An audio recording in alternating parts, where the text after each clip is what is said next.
لا بأس أن تعطي من وقتك 90 ثانية لتعرف ما هي مشكلة بورما والمسلمين فيها. دولة مستقلة اسمها أراكان، بها 3 ملايين مسلم، بدأ من خلالهم انتشار الإسلام في دولة مجاورة اسمها بورما ذات الأغلبية البوذية.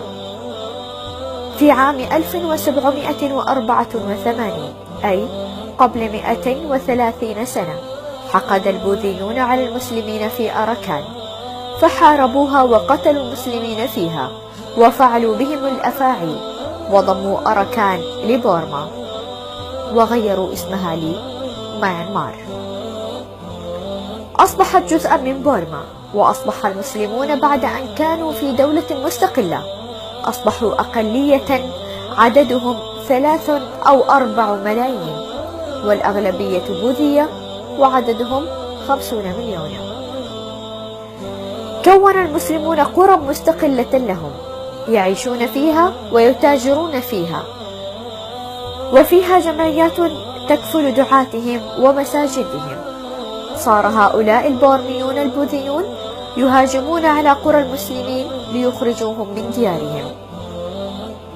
وقبل فترة ليست بالبعيدة وقعت مذبحة مروعة، حيث اعترضت مجموعة من البوذيين الشرسين حافلة تقل 10 من الدعاة من حفظة القرآن الذين كانوا يطوفون على القرى المسلمة، يحفظونهم القرآن ويدعونهم إلى الله تعالى، ويزوجونهم ويعلمونهم شؤون دينهم.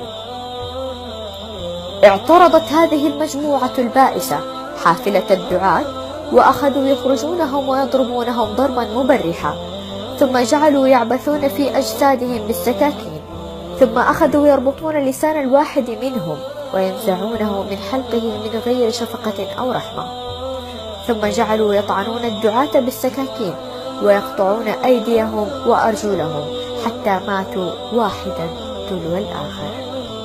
كل ذلك فقط لحقدهم الدفين، لأنهم كانوا يدعون إلى الله ويعلمون الناس الدين والقرآن.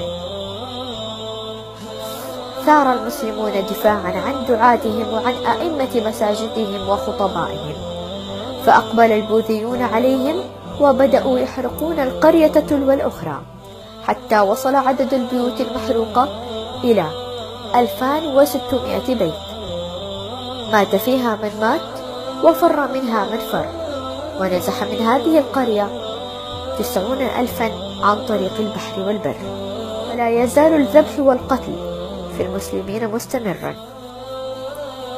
كلنا يسأل نفسه ماذا يفعل لهم.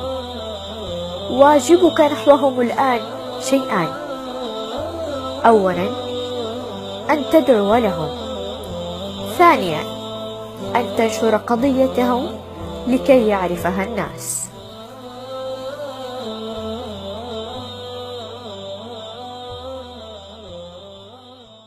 اللهم اجعل لمن نشر هذا المقطع من كل هم فرجا ومن كل ضيق مخرجا، وارزقه من حيث لا يحتسب.